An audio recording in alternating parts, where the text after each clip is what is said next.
So here we have the fully charged receivers. You can tell with this one because both the red and blue lights are solid. The lights go off once the receivers are unplugged. There are 5 buttons on the remote that I will talk about in this video. This is the torch button, the compound button, the shock one, the sound one, and the vibration one. We also have a thumb wheel on the top. To turn on the remote, press the torch button.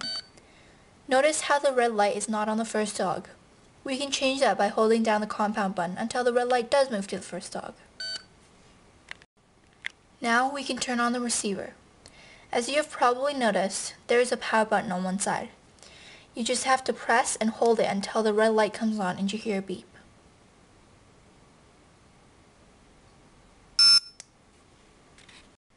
You should immediately press one of these 4 buttons to match the receiver to the remote.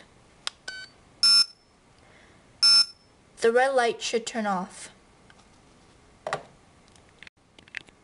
By pressing and holding down the compound button, we can move the red light to the second dog.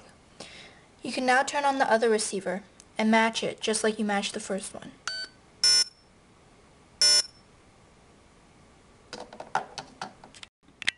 You can program the system to control the dogs separately or simultaneously. The programming function works separately with each receiver. For example, you can set your shock level to 4 with the first dog, 3 with the second dog, and 5 with both dogs. Of course, you can change all of them to be at the same level too. If we want the sound to be at level 5, we just rotate the thumb wheel until it hits 5, and then we press the sound button within 4 seconds, before the rapid beeping occurs. And, if I wanted to change the shock level of the second dog to 9, the compound button is used to move the red light to the second dog.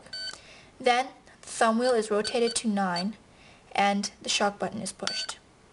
You can choose never to shock your dog by programming the shock level to 0. The test light is used to show how strong the shock is. To check that the shock function is working, we would have to press the shock button. If a button is pressed continuously, the function will be given continuously.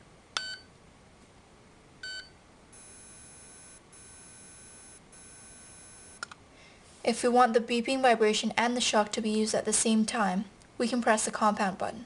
There's no need to hold it this time.